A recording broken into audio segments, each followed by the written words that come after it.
I still remember the first time I saw her differently. It wasn't the dress, or the way her hair caught the late summer light. It was the silence, the kind that filled the room right after she laughed, and looked at me like she just remembered something she shouldn't. Her name was Elena. My mother's best friend. The kind of woman who moved like time slowed down for her, not because she tried, but because the world seemed to wait until she finished speaking. That afternoon, she came by with a bottle of wine and a folder of old photos. My mother was running late from work, so it was just us, the kitchen warm from the sun, the faint hum of the ceiling fan, the smell of oranges from the cutting board. Elena stood by the counter, sleeves rolled up, looking through the photos. I poured her a glass, trying to act like I wasn't watching her fingers trace each picture, lightly, like memory was something you could touch. "You've grown," she said, smiling without looking up. "You used to hide behind your mother whenever I visited. And now I pour the drinks," I said. That made her look up. Her eyes, a little tired, a little amused, stayed on me longer than they should have. The air shifted then, almost like both of us noticed the quiet at the same time. I remember my hand brushing hers when I passed her the glass. Neither of us moved away immediately.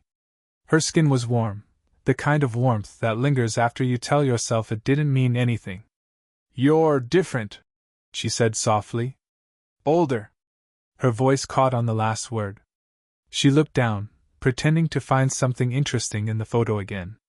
But her shoulders gave her away, a small, careful tension, as if she'd said too much. I laughed quietly, but it came out uneven. "So are you."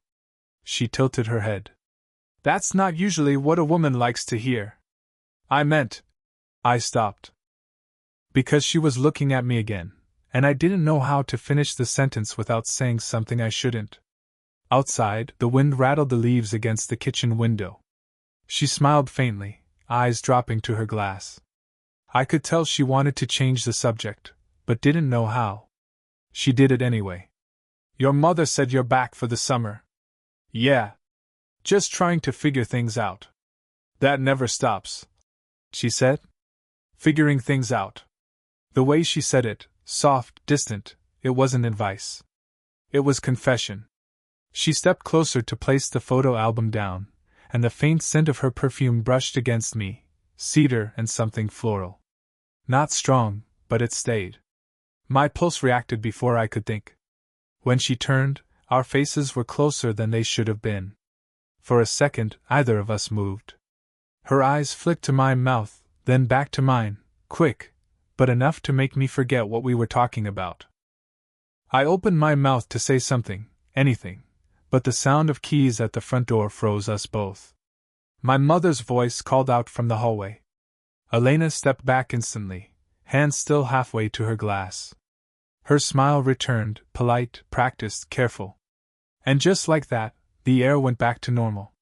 Or maybe we both just pretended it did. "Don't tell her I started without her," Elena whispered, smiling with her lips but not her eyes. I nodded, pretending to smile too. But the truth was, the only thing I could taste was her name. It had been weeks since that afternoon in the kitchen, but I kept finding reasons to be around when she was. Errands, family gatherings, accidental drop-ins that fooled no one but me. When my mother broke her wrist, a small fall, nothing serious, Elena started visiting more often. She cooked, cleaned, stayed late. I told myself I was only there to help. But every time I heard her laugh from another room, something inside me leaned toward the sound before I could stop it. One evening, I found her outside by the garden. Dusk was sinking, and she was watering the plants, barefoot, the hose coiling loosely at her feet. The air smelled of wet earth and jasmine. I remember thinking she looked like someone caught between staying and leaving. "You don't have to keep helping," I said, walking up beside her. "I don't mind." She turned the hose off and let it drop, brushing her damp hands on her jeans. "Your mother's been there for me more times than I can count." Her voice softened at the end.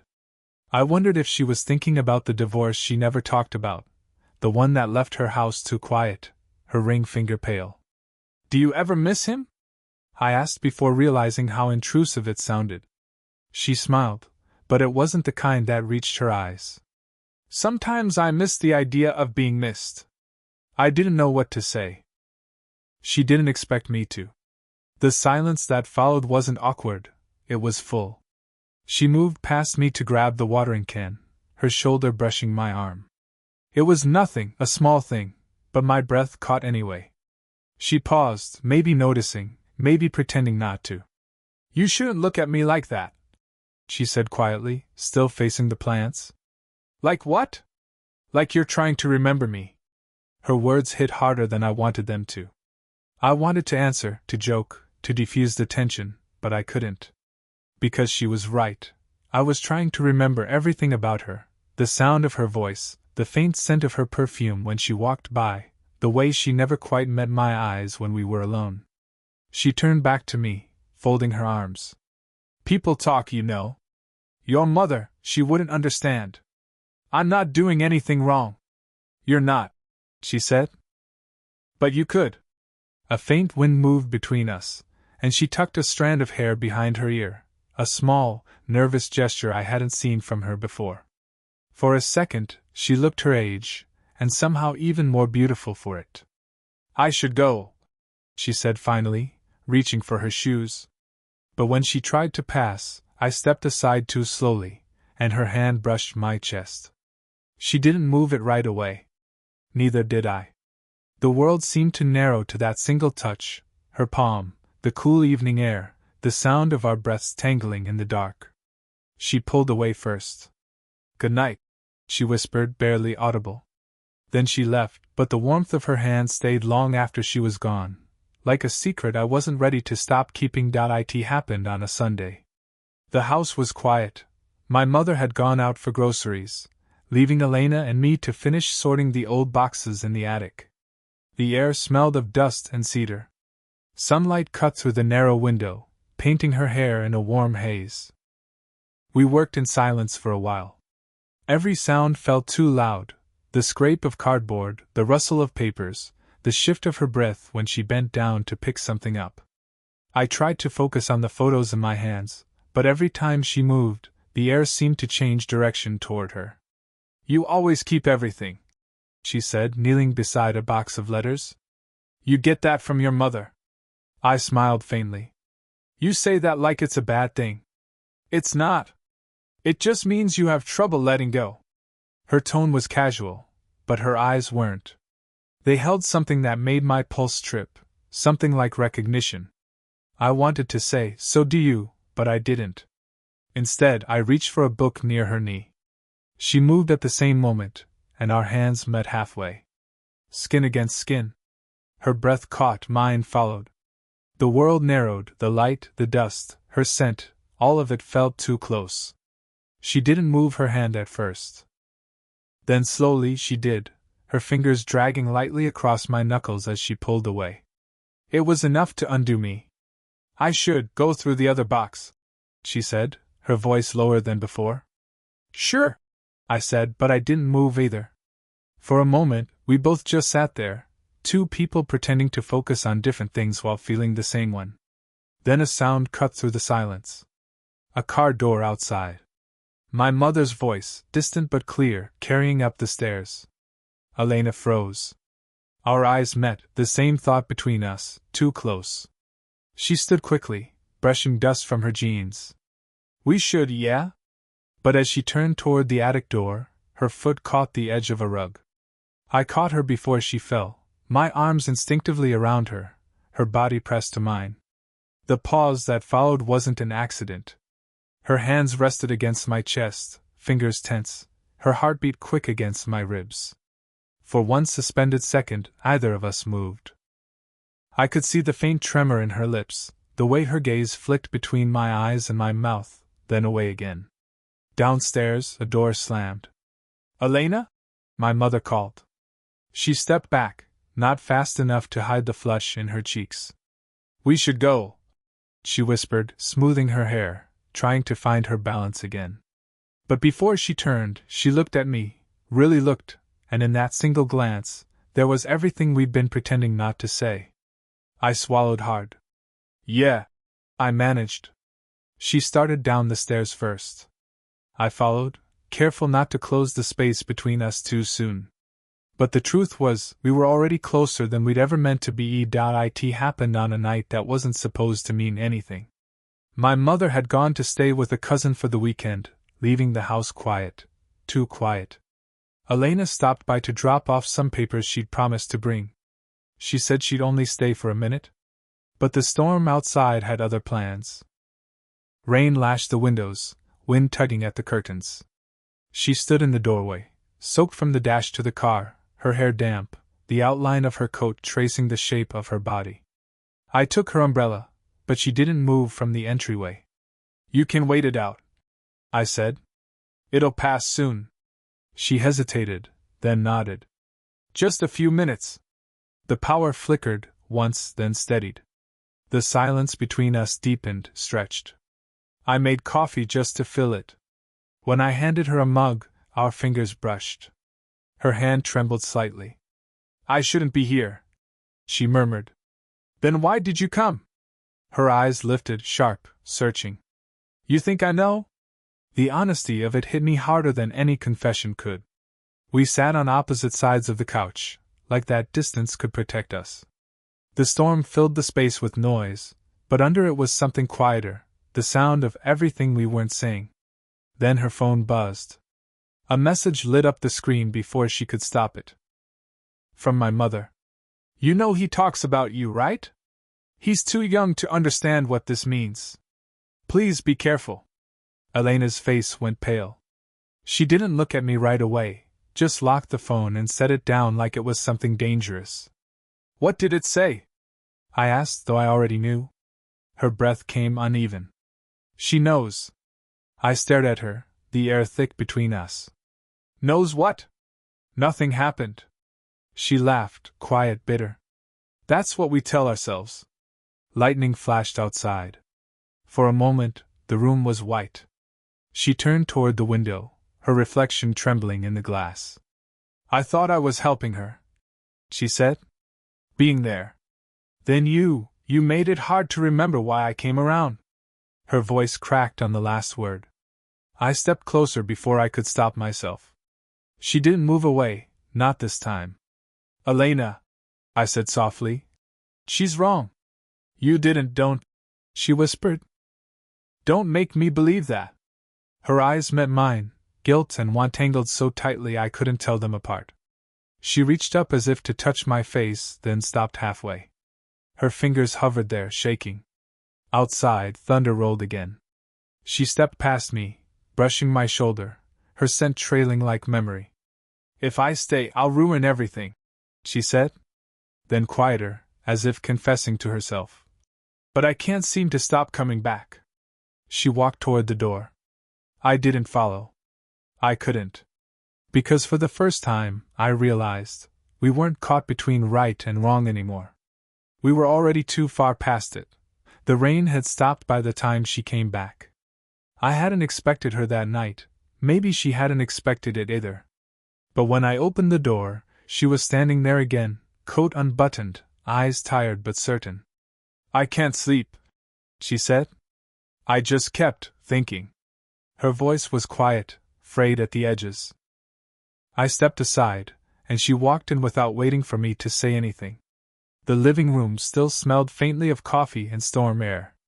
She stood near the window, arms wrapped around herself. "You shouldn't be here," I said softly. "I know."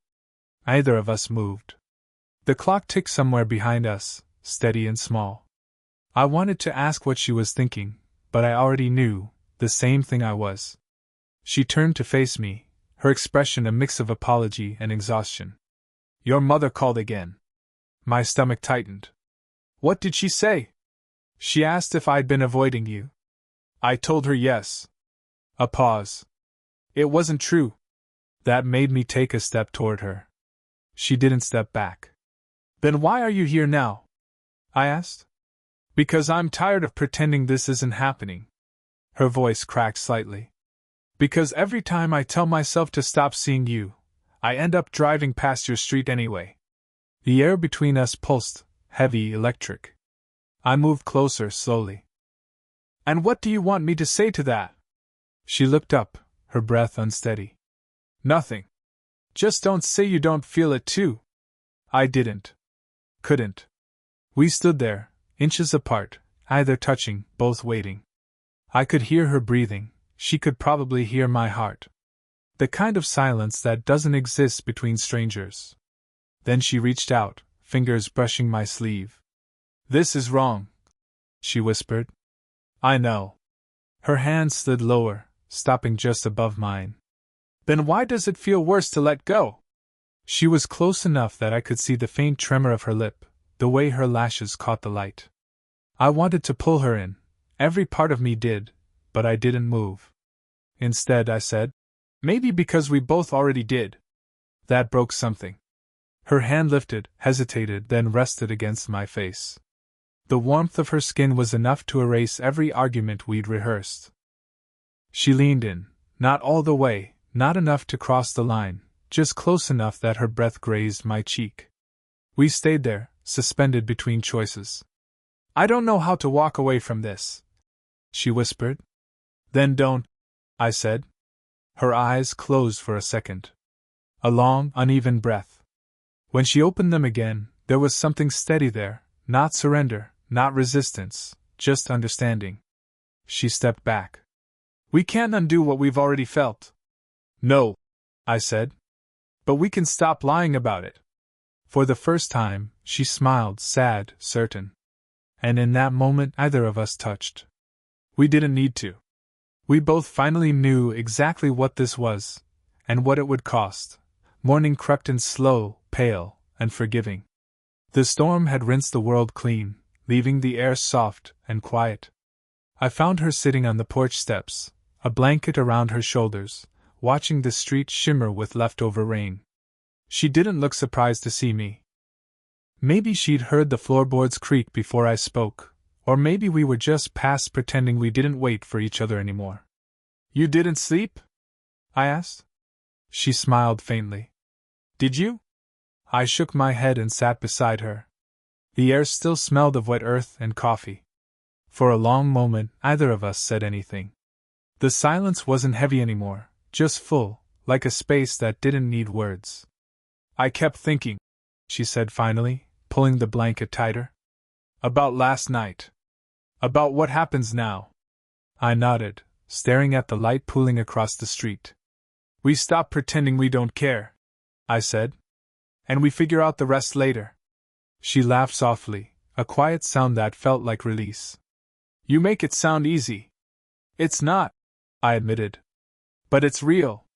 She looked at me then, really looked, the way she used to before pulling away. This time, she didn't. Her hand slipped from beneath the blanket and found mine.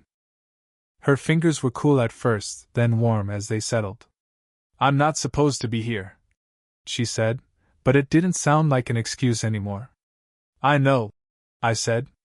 And I'm glad you are. Her eyes softened. She leaned her head against my shoulder, and the quiet between us turned gentle. The world outside was waking up, distant traffic, a bird somewhere nearby, but all I could focus on was the weight of her against me, the rhythm of her breathing syncing with mine. I spent years trying to be careful, she murmured. Trying not to need anyone. And now? She hesitated, then smiled against my shirt. Now I'm just tired of pretending I don't. I turned slightly, brushing a strand of hair from her face. She looked up, eyes glassy in the morning light. I didn't kiss her, not yet. I just pressed my forehead against hers, breathing the same small space between us. For the first time, there was no guilt in it. No fear, no hiding. Just something quiet and whole. I don't know what happens next, she said. Then let's start with this, I whispered, closing my hand around hers. Right now. She smiled, eyes closing as the sun broke through the clouds, soft and golden across her face. And for a moment, the world felt still, not because it was perfect, but because it was finally honest.